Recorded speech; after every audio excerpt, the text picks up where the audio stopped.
This is a HeadGum podcast.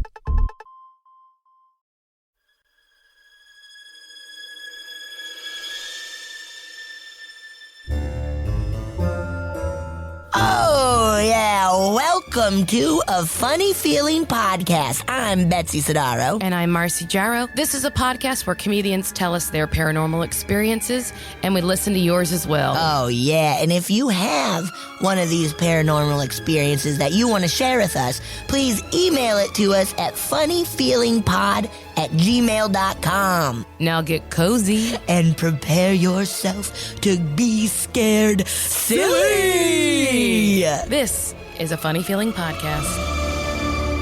Hello, Betsy. Hello, Marcy. Where are these accents from? They're from Christmas time. Christmas time.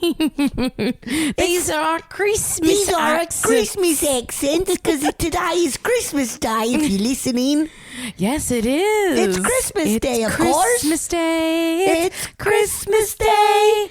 I want to stay away from ghosts. Yeah, that was really beautiful. I do a little improv. What? Yeah. That was very good. With you on Sundays. On Sunday nights, UCB Theater, Los Angeles, Franklin. Oh, you know what Nicole and I did on our other podcast? We did some shout outs for where people can find us, just in case people don't know. Oh, shit, that's so smart. Also, we're going to tell you up top, why don't you, we're working on a holiday. So do us a little favor. We said no to our family. We said no. We have to talk about ghosts. So if you're bored of your family, if you've already opened presents and you're like, what the fuck? Why don't you go on over and you rate, review, subscribe? Yeah. That helps people find us. And tell your damn family. Give them a box with nothing in it except, hey, fucking listen to Funny Feeling Podcast. Yes, exactly. Perfect gift. So we thought for this episode, since we can't make other people leave their families, lame-os, that we would catch up on some of our listener stories because we've been sent so many good ones. So I'm so excited. I hope people like it. Me too. God rest ye merry ghosts. Da da da da da da. Boo boo boo boo boo. Boo boo boo. Do you want to start or should I start? I will start. Okay. This one is entitled A Funny Oxford Feeling. Ooh. Fan story. Hi, Marcy and Betsy. In case you're still taking stories, please find mine below. Hell yeah, we are. Always. My story takes place at Oxford University, where I studied abroad in college. Nice. Okay, so first I will set the scene and then I'll get to the story part. Of course, Oxford is very, very old. Founded in the year 912. I was going to say 19, but 912. Founded in the year 912? That's People wanted college back then? 3 digits. I thought they wanted to hunt dinosaurs. I mean, I'll tell you what. British people have been fancy, smug, and intellects for a long time. 912. 912 with creaky, leaning buildings, cobblestone, and lots of history. Wow. It's the kind of place where you never feel like you're alone. It always feels like someone's watching you, even if you're the only one around. Yeah. My group was assigned to stay at the Queen's College, established 1341. Oh, a new place. Yeah, that shit's modern. It had toilets outside. And we were the only residents during that summer, since the real Oxford students were on break. 4 of us were put in rooms on one side of the property, and the rest of the group was on the other side of the old nunnery. Oh God, that's creepy already. There was a lot of space between us, and she gives us a visual, but I can barely tell from visuals. Come on. My room was on the second floor of my building. It was basically a long hallway lined with super tall windows. Oh my God. And randomly included a bonus bedroom at the end. It was very Harry Pottery. Cool. That's very cool. There was another girl in the room across from me, but she quickly left the lonely hall to join the rest of the students in the other building. That leaves me with 2 other boys, one on the floor above and one on the floor below. That's crazy. That's already, 3 people in pretty much a castle. I'm already too scared. Is horrifying. I'm already too scared. Here's the story part. I was woken up one night by what sounded like a woman's a cappella choir singing hymns. Oh, no. I thought it was a little weird that they were practicing so late and wondered if there was a show the next day. I looked outside and saw nothing. Duh. There was only some light fog drifting across the courtyard and a faint light coming from the porter's lodge by the entrance. The singing lasted for literally a minute or two. Ooh. And at 3 a.m. on the dot, it stopped. Oh, fuck. Again, I thought this was weird and looked outside again to see if people were leaving the chapel. Still nothing. Ew. I was very confused and went back to sleep. In class the next day, I asked around to see if anyone else heard the choir, and only one of the guys who was staying in the same building as me heard it. Then one of my classmates mentioned that it happened at the witching hour, and someone else Googled Oxford ghost stories. And singing nuns came up as a search result. Ew. I tried to find it to send to you, but guys, I can't. It was on one of those MySpace looking websites with unironic neon Comic Sans font. Yeah. It was all very freaky and caused me to drink enough cider every night to make sure nothing could wake me up. Yeah, shit. Pass out. Cheers, Olivia. Sincerely, Olivia. P.S. If they were nuns, I wonder if there's a reason why they stopped at 3 a.m. instead of starting at 3 a.m. Maybe they were nice ghosts trying to stop something from happening when the devil's hour started. Or maybe they were just putting out some good juju. Whoa. Wow. Oh, my God. I want to think they're nice and they were putting out some good juju. Well, I mean, they're nuns, so they're women and they're... Describing them as like, I don't know, a cappella. Like, of course, there's no music. A cappella women's choir. But I was just imagining them just like, boom, boom, boom, boom, boom, boom. And then just like... You're like doing like harmonies and like someone singing bass and alto. Doing like a goofy, like... You know, in like, the acapellas, I'm Mr. like, Sandman, yes. Bring me a drink, bum, bum, bum, bum. Maybe that's what they were singing. I hope. And they were just trying to lull They just wanted Olivia. a dream. They're like, Olivia, go to bed. We'll take care of you.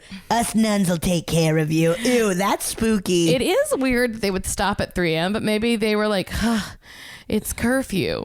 Well, and maybe when they were 3 a.m.'s nuns, our nun curfew. Nun curfew. Maybe when they were nuns, time was different. And the sun was different. You know, I have heard that 9/12, dude, people were still afraid of the sun. No, maybe not. Well, that was in the 14th century. Oh, that's right? the 14th century. So I have heard that like I've read articles about like sleep and the evolution of human sleep, and like it used to be before modern electricity and stuff that people would go to bed when the sun went down. Like they would have a fire. They would like wake up when the fire would die out. They would go to sleep, and that would probably be around 8 o'clock, 9 o'clock. For some people, they would sleep for like 4 hours, wake up around that witching hour naturally, and then people would fucking read by candlelight, go back to sleep. Whoa. And then wake up when the sun came up. Yeah, immediately, and then be like, okay, I gotta go work hard. Yeah. And now I'm like, please God, let me get 7 straight hours or I feel I'll die. crazy if I don't. You know, I've noticed I get headaches if I don't sleep enough. Yeah. I wake up with a headache. Like if I wake up too early, it's like my head's like, ow. Go back to sleep. All these dreams are bursting out. Manu and I have been playing a very fun video game called Overcooked. Ooh, what's that? Where you play little cooks and you have to like chop up the onion, drop it in the thing. Like you have to make soup and like orders come up. You can make soup, burritos, burgers. It's awesome, but it's crazy. And I've been having so many overcooked dreams. Oh, that's funny. And I've been just like kind of waking up like gotta get my order. Yeah, of just like we gotta cut that steak up and then cook it, like all this stuff. Chop the onions. It's great, but I've been having a pretty bad sleep schedule. Oh, because of that? Because of it. I've been having like anxiety dreams about Overcooked. Wait, I had a weird anxiety dream recently where we were trying to podcast in a bowling alley, which is like such a funny thing for my brain to do. Can we do an episode in a bowling alley? It's such a funny thing because like it's too loud. Because that is a perfect like, what a hard place to record it's at. Truly the hardest place. My brain was like, I don't know. Let's try it. My brain's so weird. That's very and bad. funny. All right, you read one. I got one. titled, Here's a Little Something. And it goes like this. Hey, guys. I listen to your podcast religiously. Oh, thank you. God bless you. So I thought I would share this very unusual story. So this happened about 6 years ago and took place in my grandparents' house. This happened to my mom. So I'll try to tell this the best as I can. Best as I can. It all began when my grandfather was diagnosed to a severe kidney illness when he was 70. My mother knew of his upcoming death, and so she and my father hired a lawyer to go through all legal documents in regards to his land, etc. They decided to do this in the office. My grandfather was lying on the couch next to my grandmother in the living room. Keep in mind he could barely move.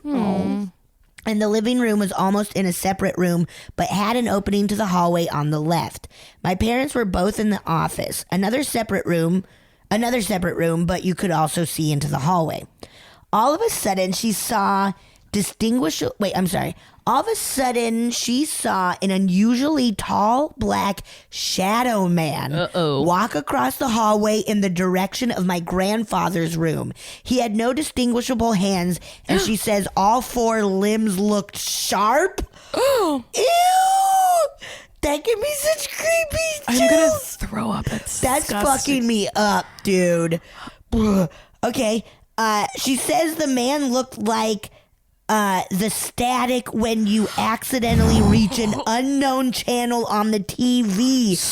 This is fucking me up, dude. Shocked, my mother probably thought it was just her tired eyes, but then later that night when my parents left, my grandpa was laying in bed in front of the TV. He kept on complaining to my grandma that the TV began to static and flash random spurs of white light, though my grandma, watching at the same time, saw absolutely nothing wrong. He died the next day. My mom rushed to the hospital as soon as she received the call, leaving my sister to take care of us. Me and my twin brother were 6, and my youngest brother, Tanner, was 4. My sister didn't even hear the news herself yet, but later complained to my mom that Tanner was saying my grandpa's name in his sleep. It sounds hard to believe, and if I would have heard this from someone else, I wouldn't believe them either. So no hard feelings. Thanks and love from Melbourne, Australia.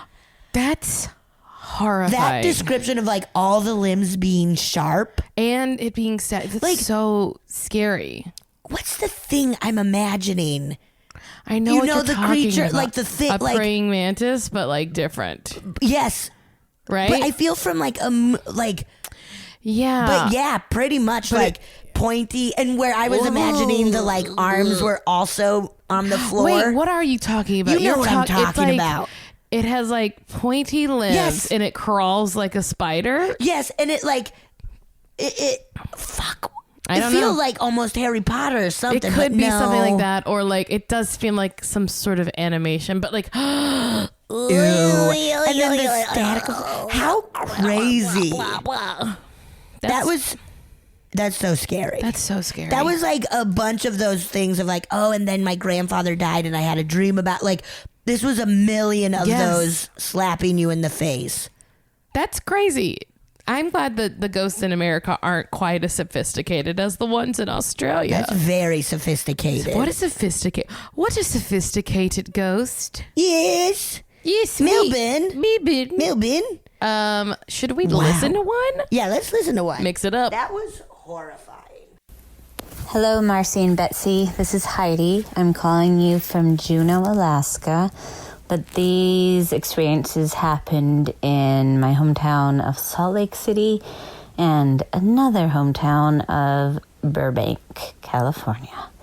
So first, the one that happened in Burbank, I was working there at this little company in kind of industrial Burbank that sold photocopiers and fax machines. Really exciting work, but I was working in the front office. I was a receptionist, and I was working across from this girl, Maria, and we were just quietly working in this front office, and the office is such that it's sort of separated from the offices in back. So there's nothing next to it, and where I'm sitting, I can see the hallway that leads in, but so I can see if anyone is coming from the other part of the building. And so it was just me and Maria sitting there working at our computers, and then we heard a voice say, hey, you. And it seriously sounded like that. It was like Gollum-esque. And we both looked up because we were facing each other. Our desks were across from the room from each other, facing each other. And we both looked up at each other. And I said, did you hear that? And she said, yes. Did you hear that? And I said, yes. And we just both got chills. And anyway, we both heard the exact same thing. And there was nothing around, and there's no way anyone could have come from anywhere. I tried to think, are there, heating or cooling vents or anything? But there's really not. And it came from like it was in the space between Maria and I. And anyway, that was it. But then I think I didn't find this out till later, but the owner of the company, whose office we worked outside of, had in there the ashes of his deceased ex-wife, and I think like his deceased father-in-law or something. But the ex-wife used to like basically run the company. Like she was in charge of it and really invested in it. But I heard that she really was like this tough thing.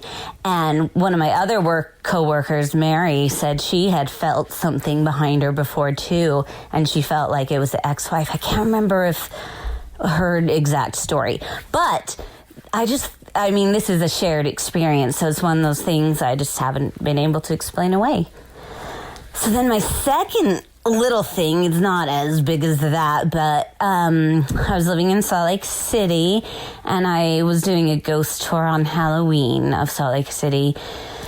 And for the most part, like, it was fun driving around, stopping at little places outside of, a building, or, they were fine stories, but it was just kind of fun. And nothing really spooky, and, you're with a group of people. But then we went to a place up this little canyon right in Salt Lake City called Immigration Canyon. You drive up past the zoo, and then it becomes really pretty. But right when you start to enter that canyon, we pulled off, and it was where Ted Bundy had done some of his murders, and it had like the people he murdered in this little house there. So we walked down into, it was like down in sort of a, not a ditch, but it was just down in this forested area, but it was cleared, and all that was left was like the foundation of this little house, like parts of the foundation, and a little part of a wall was still up. And of course people had come and done graffiti and all sorts of scary things there, I'm sure.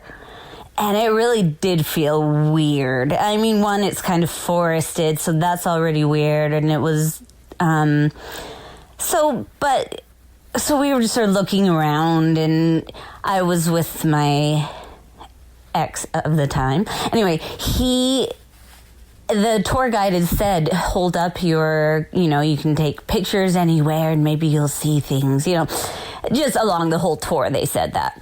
But at this place, so just while people were looking around, my boyfriend held up his camera, his iPhone camera, and I was just standing next to him. And so he was looking like at the screen of the phone, and I was kind of looking between the screen and the phone and past it into sort of the trees just around there. And then we saw these white streaks flash through, like it was like something flew through. It was like, streaks. And he caught pictures of it on the camera, just these white streaks. And I saw it in real life as well. And it just like just across our vision. And that was pretty weird. So yeah, I think after that we got back on the bus pretty quick. So those are my stories. Thanks. You guys are the best. Oh, and I should add, I wanted to find the photos to send to you with this, but I couldn't find them in my photos anywhere for some reason, or my emails. So I guess I'll reach out to my ex, because I bet he has them on his computer. And so I'll try to get them and send them with this. Okay, bye. What a funny, hey ex, can I get those pictures? Heidi, I'm so sorry. Heidi. Wow, 2 good ones. I gotta say, when you made that voice, I'm like, hey, how are you? It really scared us. It scared Marcy me. jumped off of the couch, and wow. Also, Betsy, in these images, do you see a lady right over here? A face? Like what? Oh, a face. I do not. But you show me. Hold on, let me see. We're looking at your pictures right now, and holy These shit. are eyes right here. Right there, 1, 2. Oh, okay.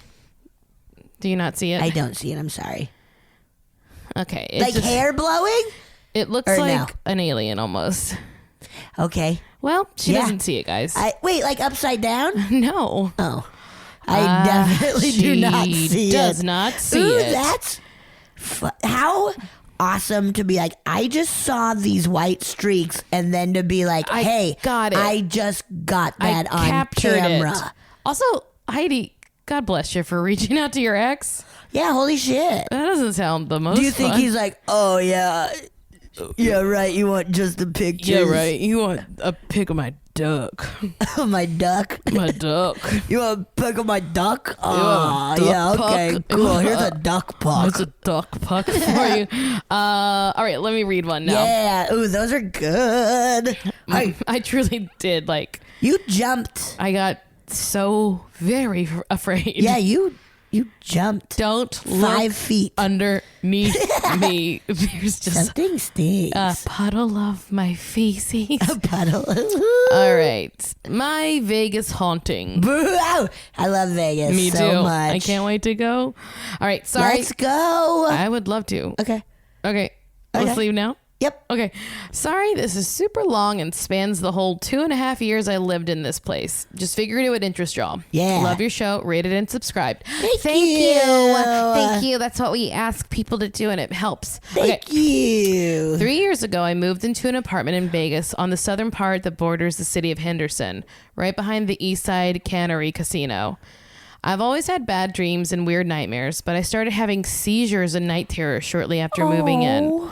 I went and got myself medically checked out, and they couldn't find anything physically wrong with me. What? So they told me I was psychotic and to seek care of a psychiatric professional. What? So I did. Oh. Aside from an anxiety disorder I've had since I was a kid, the psych doctors didn't think there was anything about me that required care, and they suggested I seek religious counsel, so I did that too. Vegas. This is feeling strange. All the while, the night terrors and seizures continued, but only when asleep and only when having a particular brand of really lucid nightmare. I saw a Catholic priest, and he was the only one who didn't seem surprised by what I described. Whoa, really? He was also the only one who didn't think I was crazy. I couldn't figure out why this should be happening, as my life was more stable at that point than it had ever been. There wasn't anything about my life that should have triggered a stress response that would explain what happened when I slept. During the day, my neighbors and I would hear loud claps of thunder on clear days. What? The apartment above mine had 3 occupants in it while I lived there, and 2 died in the bedroom directly above mine. What? In between neighbors, myself and my other neighbors would hear loud banging and thumping that made it sound like someone was moving furniture around. Shortly before the fire destroyed it, I'd go unlock my front door. What? And once I unlocked the deadbolt and reached for the handle, the deadbolt would snap back loudly into place before I could open it. About a year After moving in, I woke up at 4 a.m. and heard directly above me a man screaming so loud and so horribly. Ew, I was convinced I had heard someone being murdered. Oh. I called 911 over and over, but my cell phone made buzzing sounds and it wouldn't connect. No fucking way. Oh my God. When the screaming stopped, 911 called me back and I reported what I heard. 10 minutes later, they sent a unit and I stood by the kitchen window waiting for them to arrive. No one went up or down the stairs from that apartment. The cops knocked, but as they were knocking, the occupant came around the corner of the building. He'd been visiting a girl he was dating in another building when I'd heard the screams. He let the police in, but they couldn't figure out any signs of a physical disturbance, so they left. I was genuinely terrified. I was losing my mind and went back to the doctors, but there were no other symptoms that would indicate I suffered from psychosis or any other mental illness apart from my anxiety. God. Because I described hearing and seeing things upon waking that were later not there, my GP labeled me as bipolar and put in notes saying I was having auditory and visual hallucinations. Again, this only happened upon waking, not randomly in the middle of a lunch break or while I was working or relaxing on a day off. Oh. A while before the incident I just described, I was woken up around noon. I was working a swing shift at the time, so I slept from 5 a.m. to 1 or 2 p.m. When I jolted awake by a man screaming into my right ear, I flopped out of bed and heard footsteps on the carpet run through the room and slam one of the doors shut. I've never been so terrified in my life. It took me almost 2 hours to muster the courage to leave the room and search the small apartment, only to find it empty. After that, I slept with both doors in the room closed and locked. Once I started sleeping with those doors closed and locked, I would wake up to find the front door to my apartment unlocked and slightly ajar, like someone had left and forgot to close it all the way. No, Marcy, this is once I want to cry. I'm not even halfway There's done. There's so many levels that are scary. I'm getting to this. hot too. I'm sweating. Oh my God. Fuck. The closet door next to the head of my bed had a flimsy Walmart mirror on it. I can recall twice laying in bed watching the TV around 3 or 4 in the morning, and something from something from inside would slam into the door so hard the mirror shook. What the I fuck? literally thought I'd piss myself the second time it happened, and of course there was never anything inside the closet. On the advice of my aunt, who has her own knowing and gifts, I took the mirror off the door and got rid of it. The seizures themselves were full of talking and figures. The seizures themselves were full of talking and figures in my room. I was sleeping on my right side one day, and around 11 a.m. I felt like someone was staring at me. Before I could turn over, I heard a little girl make a scared sound and say, "The dark one is coming." No, this is destroying me. Then I had the typical symptoms of hearing shrieks and sound distortions. I tried to roll over but was paralyzed. I could see the room as the mirror was still in the room at this time. I could see the dark shape behind me. Oh my God, no. This is fucking me up, Marcy. It was crouching over my ear, but I couldn't hear what it was saying because of all the screaming sounds. And then my vision went wonky like a video online does when it gets distorted, and I snapped out of it. On another occasion, No more. I was on my back when I felt the familiar paralysis, shrieking sounds, visual distortions. Something was hovering over me, and I grabbed it with my mind and started shouting my thoughts at it, demanding to know what it was. I was so mad that this was still happening. I felt electrified. Yes, and then get it. everything went white, and I lost consciousness. I woke up late that day feeling like I had been out the whole night drinking hard liquor. That was the episode that convinced me to see a doctor. During the diagnosis process, I had a sleepover at a friend's house because I would be medicated for the MIR for the next day. I woke up in his room and saw the controller to my PlayStation sticking out of the closet, which was full of darkness. I got mad and reached out for it, but something was pulling on the other end. I became irrationally angry. I place a great deal of value in my electronics, but especially my PlayStation, and I yanked it hard. A black gargoyle-looking thing jumped out and jumped on my chest, and a big shadow centipede crawled out of the closet and ran up to the corner where the two walls meet. Ew. The gargle shook me so hard I was flopping around and down the bed and woke up my friend, who was pissed and told me to knock it off. The two things looked at him and then looked back at me and really let me have it. What? My friend rolled over. As soon as he did, they vanished, and he was mad for waking him up, and we had to get up early the next day. I've had things nip at my fingers and toes when they hang over the bed, which is Betsy, that's one of my biggest fears. My God. This is really. I'm not done. God. There was a corpse that crawled out from under the bed. A corpse? It was playing with my toes, and then it crawled under the covers. I shit you not. It was like living in some kind of horror movie scene. It crawled up the bed under the covers and pressed into my chest so hard I couldn't breathe.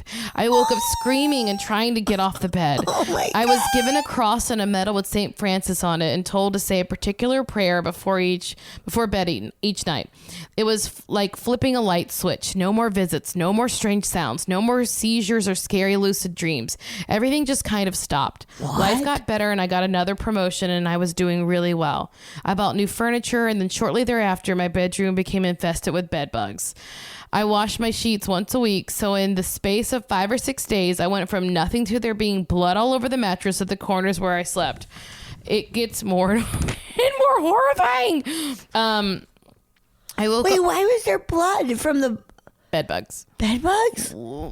I woke up absolutely covered in the things. I nearly threw everything I owned away and had the apartment professionally treated. Part of that process includes putting everything into airtight plastic bins so an exterminator can spray the whole place top to bottom. After the first application, they have to come back in 2 weeks and do a second coat. I had everything I owned in plastic bins in the kitchen. It was waiting for the second spray. I slept on a plastic air mattress with no blankets or sheets for fear bugs would come back.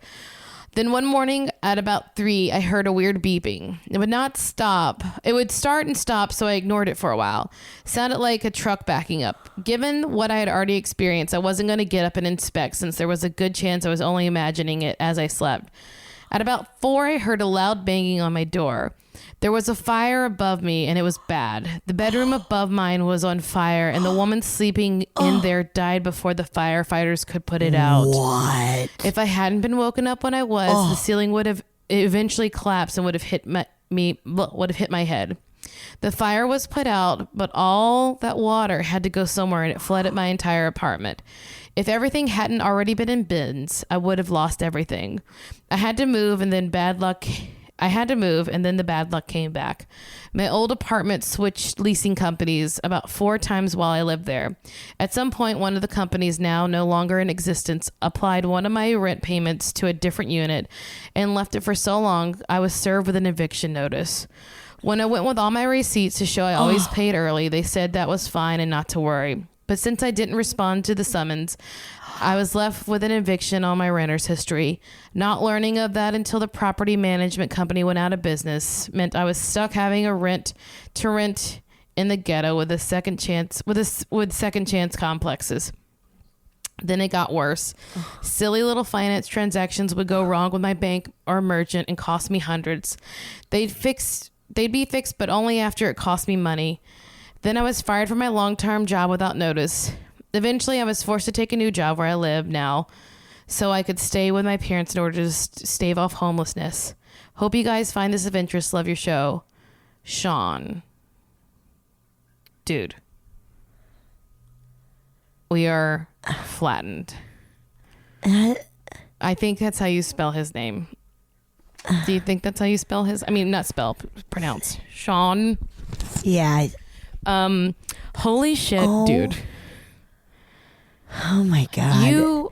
That wrecked me, man. That was that horrifying. Also, like, so he's a pretty good writer. scary. He should write this. Yeah. We're not stealing this Write idea, a Sean. book. Sean, we're letting you. Also, like, I don't know, like, I hated how everyone was like, you're crazy. I don't like that. Like, I could understand that, but not to say, like, yes, this is all so much that it could be crazy, but like this is not how a crazy person writes.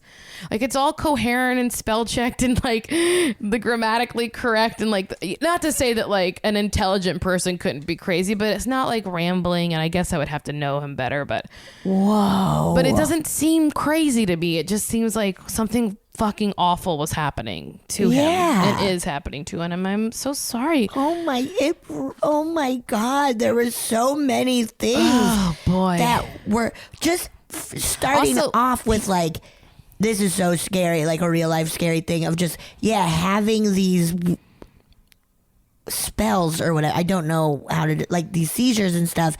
And the doctors being like, we don't know why you're having this is so scary. Yes. To go to like medical professionals and be like, oh, we don't know why you're having this. Know. That is so goddamn scary. Ugh. And then for it to be like, this is one of the scariest things I've ever heard. Yes, on so many levels. A corpse tickled his toes. That is fucking scary. And getting like nibbled on, like, that was really scary. It really, I'm true. Like, if I had a wig on, it would have blown off multiple times. There's so much more shit under my pants right now. Yeah, you like raised up 6 inches. I shot like a cartoon character on a geyser. That was, oh my God, that was so scary. Boy. On so many levels. Boy. Well. Wow. Also, I will say, this is like, this email's from April, so like, we're so sorry if we don't get to these forever, dudes. Like, I know, we're sorry, but thank you. Keep sending them, and we will get to them. We'll do more of these shows where we get more of them. But God, fuck, that was so. That good. was so scary. So Shall good. I read? Please. I hope that one's a lighthearted romp. I do too. Oh my gosh, this is one of many. That's the title of it. Ooh. I'm going to take these off for now. Take your little headphones off. I just don't like them. I gotcha. Okay. One of many. Hey, Betsy and Marcy, I'm loving your podcast. It's like sitting around with a small group of friends and telling scary stories. Great fun. Thank you. That was our goal. That's what we want. I've been a fan of all things paranormal since age 8 or 9, and I've had several experiences I'm unable to explain, and am left to conclude that if it defies normal explanation, the experience is then by definition paranormal. I'll send in other experiences as well, but wanted to start with this one. Sweet.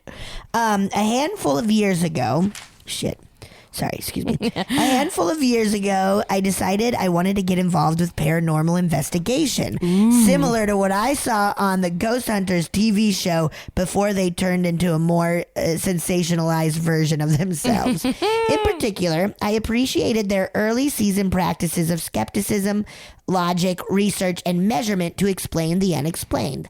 I found a not-for-profit investigation team in San Diego who exercised the same types of scientific practices and sent in an application to be an investigator. Whoa! Fun. After a long group interview with the team, I was brought on as an investigator in training along with another new investigator for a probationary period. Awesome. That's really cool. I guess I just don't know the world. I'm so blown away you have to do a group interview. Well, I mean, but I guess they're like, we want kooks looking for spooks. Yeah, I guess they're also like, we want to, like, you got to be fun. Yeah, right? It's just like anything else. Like, truly, like with all of your job interviews, when you don't get the job, it's because the person didn't like you. Oh, God. Did I make everyone feel worse? Yeah, Marcy, Jesus Christ. They just want someone they can chill with. Yeah. Okay, we did lots of reading to educate ourselves on the policies and practices of the team, how to use the equipment, and how they conduct investigations.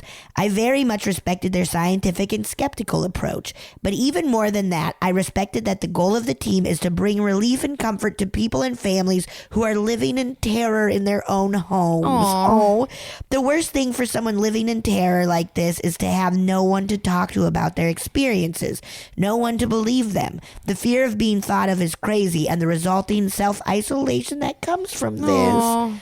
Fuck, man. Life's hard. Merry Christmas, everyone. I can't describe how powerful it is to sit down with a client and allow them to finally unburden themselves of the fears and experiences they've been secretly carrying around. You can see and feel their relief now that they have someone to talk to who won't judge them. Oh, I'm on an emotional roller coaster this episode, you guys. You're getting your period. Tears are right now. Oh no! I apologize in advance if I get too much in the weeds with investigation practices. If you ever want to know more about an investigation, I'm happy to share what I've learned. Cool. So please feel free to ask. That would be a fun. Also, is that in San Diego? Yeah. Let's fucking go. Let's go. Wait, we have so many road trips to take. We Betsy. have so many. Vegas, San Diego. Everywhere else Winchester, London, England. Okay, so after lots of reading and learning, the team got together for a training investigation to practice what we've learned up to that point. Gross, Excuse she me. puked. We met after hours at an old building in Kearney Mesa, the investigation site. I want to keep the location private out of respect for the San Diego investigation team and the people at that location. Okay. Did I say it? I don't think so. I think you said the area. Oh, okay, great. Right? The team leaders shared. Yeah, he writes it, but it's like, don't say that. What? Well, you don't understand how I read. Shoot, we'll bleep it all out. I don't know how to do that. The team leaders shared with us the claims of activity that had been reported over many years, and that people in this building have unexplained experiences on a regular basis. We were taken on a walkthrough of the location and decided to spend our time investigating the grand hall of the building as there's significant activity reported there. We began the investigation pretty late, after 11 p.m. or so. We conducted a full sweep of the room with EMF, electromagnetic frequency detectors, to get baseline measurements and to locate and make note of any areas with high EMF fields. We normally would also set up our assortment of infrared video cameras and DVR, but since this was a training investigation and not in service of an actual client, we opted to forego the video cameras.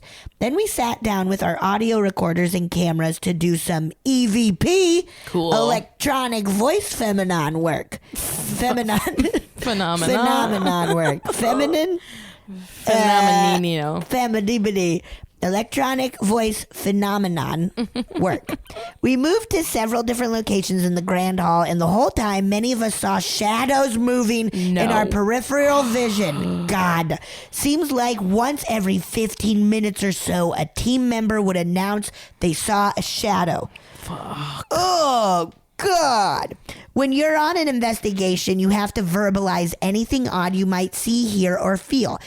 This makes it easier to corroborate experiences when reviewing evidence after the investigation. I also learned that normally when people see shadow movement, it's in their peripheral vision. This is because your peripheral... I never thought I'd have to say this word so many times. Often. Yeah. Peripheral. Okay. This is because I can't your do it either. Peripheral vision peripheral. Peripheral? Peripheral vision. Okay. This is because your peripheral vision is excellent at detecting movement but not detail. And it's in black and white rather than color, which helps make movement easier to detect. That's fucking cool. Also, this explains why I'm always seeing things out the corner of my eye. That's fascinating. Oh my God, thank you. I learned so much. And when you turn your head to focus on the movement, you'll seldom see anything because focused vision is designed to look for detail and form, which is not usually present when with the more ethereal shadow movement. Ooh. That's awesome. Ethereal. Ethereal? I don't know. You're saying the words better than I could. Ethereal. Are you doing dictionary.com? No. Oh. No. Ethereal. Ethereal? I think you're right. Okay. God, this is a lot of big words, you guys. Aside from the shadow movement, we weren't really getting any other activity or interaction. So one of the team leaders suggested we try some provoking, which is the intentional practice of annoying or agitating the energy enough to incite an interaction or making its presence known. I remember watching one of the ghost hunting shows. I don't know if it was Ghost. I feel it's not Ghost Adventures. I can't remember. But they were looking for John Wilkes Booth's ghost. Oh, that's and very the funny. dude was like, "Come out! Why you being such a sissy? You killed our greatest president of all time." It made me chuckle. That's very funny. I decided to follow the provoking lead. I stuck out my left hand and dared it to touch me. I antagonized it by saying, "I doubt there's anyone really here, and even if you are here, you're probably not strong enough to let me know." Oh, Ooh, damn. that would also work with a live human being. Shit. That's shit. That's cold. Okay.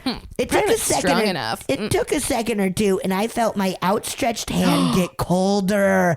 I announced my experience to the team. I also pulled out my infrared thermometer so I could measure surface temperature of the palm of my hand. As the coldness faded, I could actually see the temperature of my palm of my hand increase by about 7 degrees Fahrenheit. Whoa.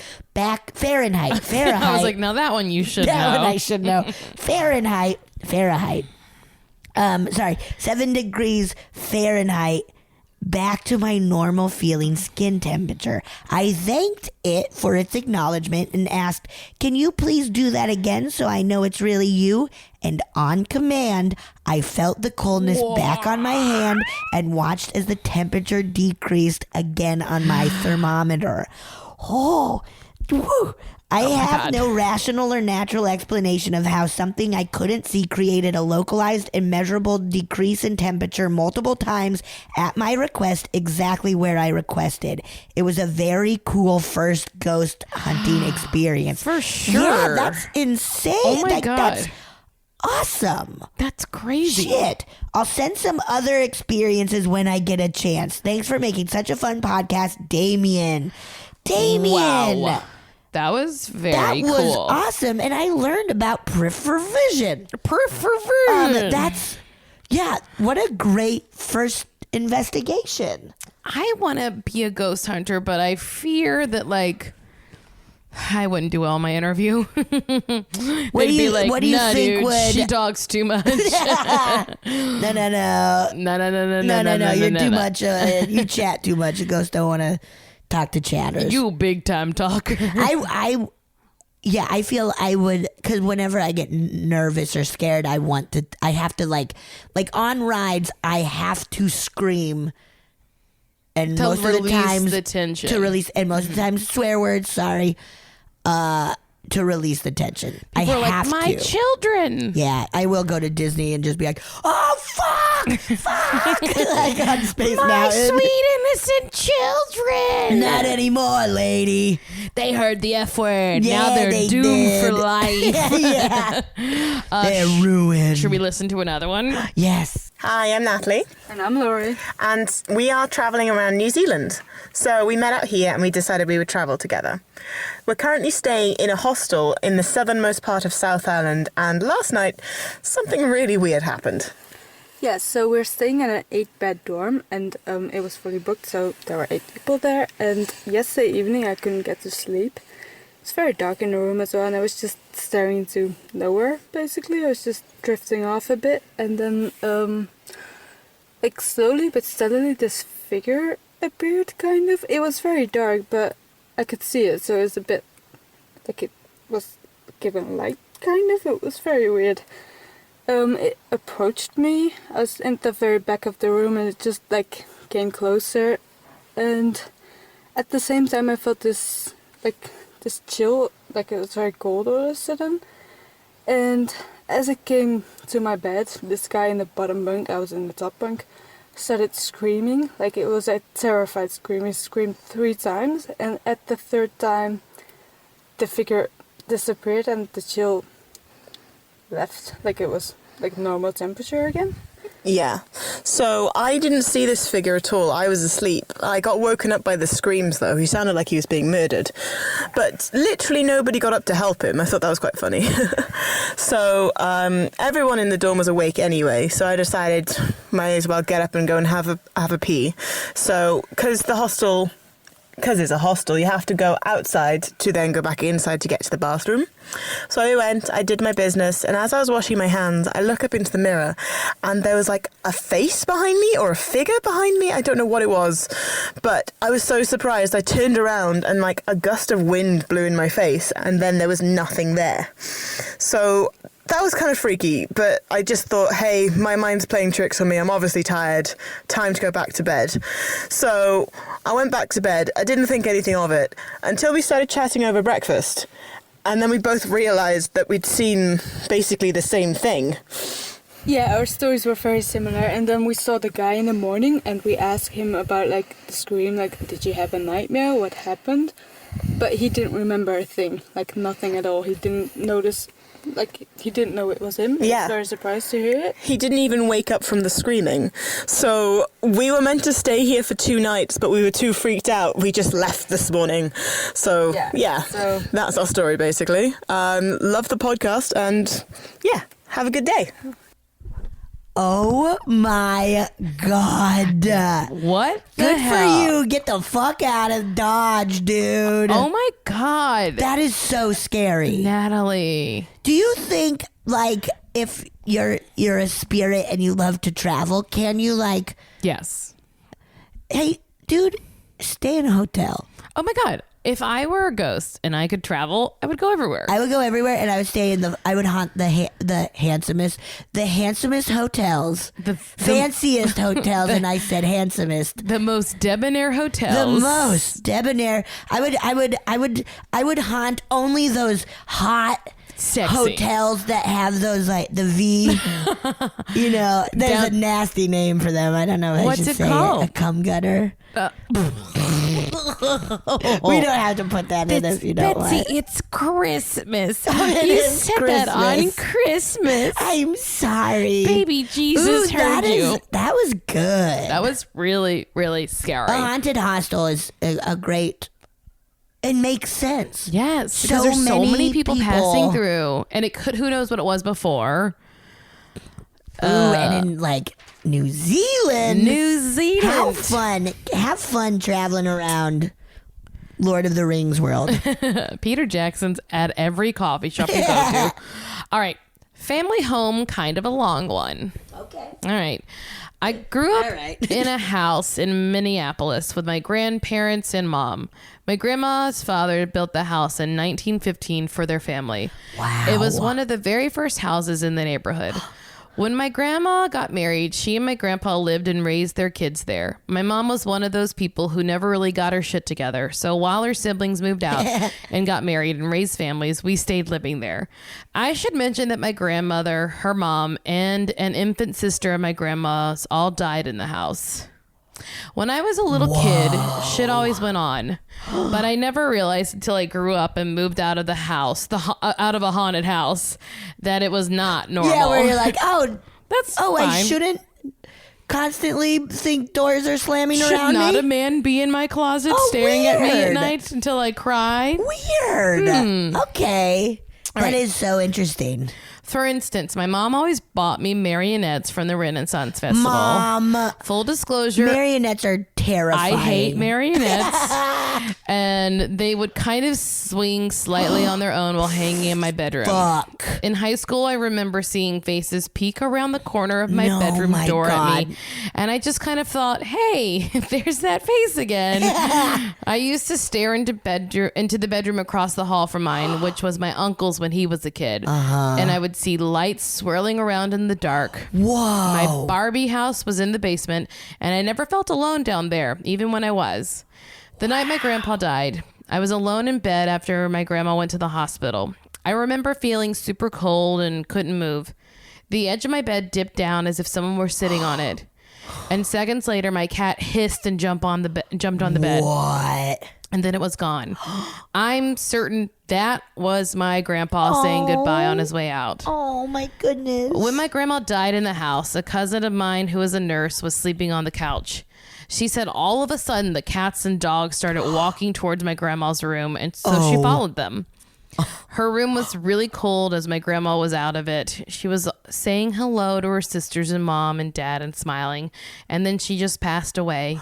Later that night, or really early in the morning, she was sitting on the couch, sort of dozing off. She said she jolted awake to see a steady stream of figures walking through the house. What? From my grandma's room, through the kitchen, and past her in the living room, and then through the front door. They were wearing bowler hats, long coats, etc. She wasn't scared. She said she knew it was my grandma's family. Oh, my God.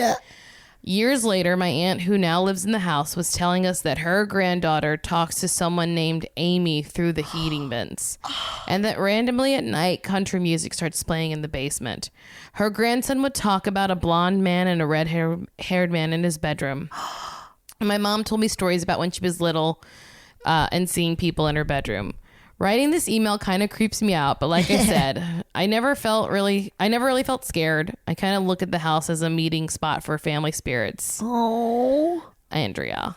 Wow. That parade reminded me of like Haunted Mansion or something. Like, yes. But like, yeah, I just nothing like waking harmful. up and being like, oh, they're just all going to go say goodbye. Yeah, hello, like goodbye. nothing harmful, but just kind of like, here we go. Oh my goodness. And I love that of just like, the idea of always growing up in a haunted house, and then you get your first apartment, you're like, hey, why isn't anybody peeking around the corner at me? It's very quiet and lonely here. And it's like warm. I hate it. None of all the electrics, like they none stay of the off when I lights turn are them flickering. off. What's happening here? My cat's not losing its mind every second. I don't understand. Something's wrong. I must go to the doctor. I must go. All right, one more. We will do one more on this Christmas morning. Cha-la-la-la-la-la-la. Then I'll take the sleigh and I'll bring you back to your house. Thank you. My nieces are worried. Okay. Hello, Betsy and Marcy. Hello. Hi. I've had a few short ghostly encounters to share with you, but am lucky enough that all of them have been very sweet and truly felt comforting. That's a perfect end. Yes. To our Trishmas episode. During the summers when I was in high school, I worked at a historic church that still had a small congregation that attended regularly. I was technically a federal government employee who managed the operations of the historic site and gave tours in costume. Yeah, that's fun. That is I would cool. also do work for the church. Who? What is that? A slip of some kind? Freudian slip? I would also torch that church if I could. Now, I would also do work for the church when they asked me to. A woman from the congregation had passed away just before I started that position, and her husband donated her costumes and church photo albums. Because they fit me better than the other ones the church had, I was wearing her dresses after we received them. Okay. Everything's fine. It's cool. Yikesies. I also had to scan all her photographs, and during this time, I really felt like I got to know her relationship to the church. She had been attending for decades and spent a lot of her time volunteering. One morning, just after opening the church for tours, I looked up from my desk in the back of the church and saw the back of a petite old woman sitting in a pew. Having not heard anyone come in, I was a bit startled, but people did sometimes come in to pray during the day. I stood up and turned to the entrance where nobody was there. When I looked back at the woman, she faded away. Now, I can't be sure, but I'm pretty sure it was the woman who had passed away coming to spend some more time at this place she loved. That's so nice. That's so nice. That's so nice. Okay, here's another one. Do we want to talk about that, or should I keep going and then we... Read it. Okay, my childhood family dog is still around my parents' house. One time when I came home really late in high school, I heard a tinkling bell at the top of the stairs for a couple seconds and saw a small white figure move past the top of the stairs from the living room toward my parents' bedroom. We had another small dog at this point, but he was brown and did not wear a bell and was sleeping downstairs by the door when this happened. My mom has since told me she has had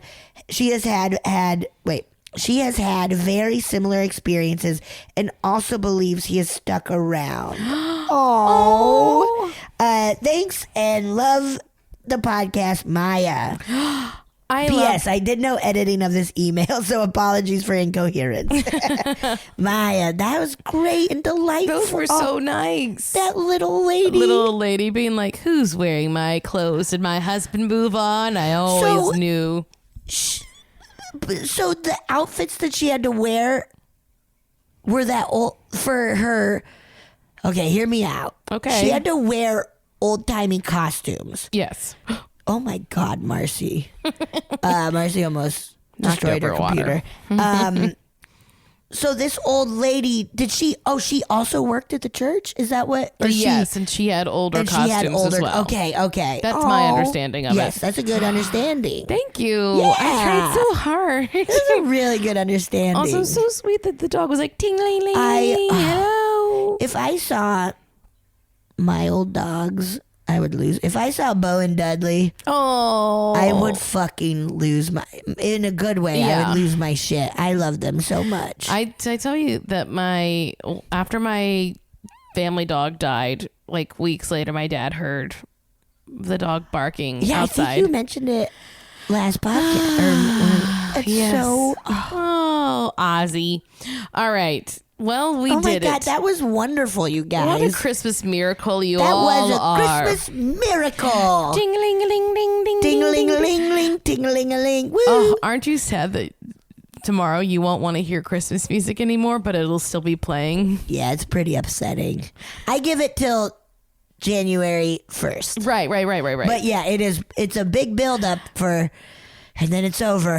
And you're like, okay, well, let's get back to... Go into a nice funk. I want to hear Ariana Grande's new album. Thank you. Guys, thank you so much for sending these in. We know it takes a while to read or listen to them, but we are getting to them all. Yes, they're so good. So yeah, great. And even if you sent one in, please keep sending, and you keep having experiences.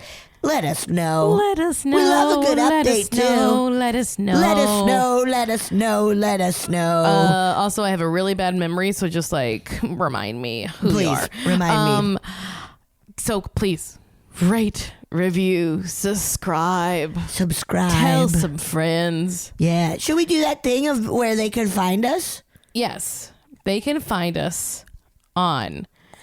Did I talk about it at the beginning and then not do it? Yeah, I think so. I think it's exactly what I did. It. Well, I have another podcast. Yeah. I have two other ones. One's called Kardashian It, and it's a podcast about all things Kardashian. Ooh. I co-host that with Jessica Jardin. Oh yeah, what a queen. What a queen. Also, Brooklyn Nine-Nine starts in I guess 2 weeks, like January 10th, Ooh, I believe, exciting. on NBC. So check that out because I write on that show. Hell yes. And then I have another podcast about 90 Day Fiance called 90 Day Bae. It's available only on Patreon, and it costs $5 a month. Do it, you guys. Just do it. Me and Nicole Byer get nasty. Very good. Betsy, what about you? Oh, and Search History. Oh, yeah. Sunday nights. We're both in a show at UCB Franklin, Sunday nights at 11 called Search History. Yeah, UCB Franklin very in fun. LA. LA. I have another podcast. Yeah, tell us called about Horny for Horror. Oh, yeah. Where we just kind of talk about the best genre ever, horror. Yeah. And we do a lot of improvising and it's like interviews. a true variety show. Yeah, it is. Every episode is different. Yeah. And check it out. And then Bangarang? Oh, Bangarang. Oh yeah. If you ever in LA and you want to see this little lady Betsy do some shows, Friday at 8, Saturday at 8, Sunday at 7 and 11, babies. She's doing so much. I live there. Yeah, she does. Ask at Bangarang Search History. Ask All at right. Bangarang Search History. We did it. Merry Christmas. Merry Christmas, everyone.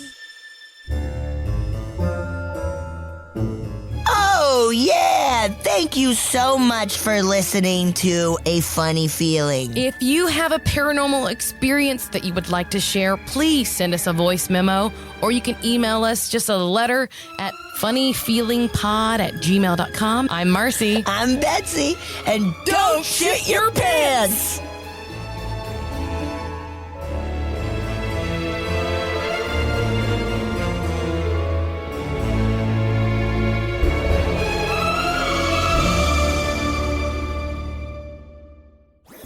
That was a HeadGum podcast.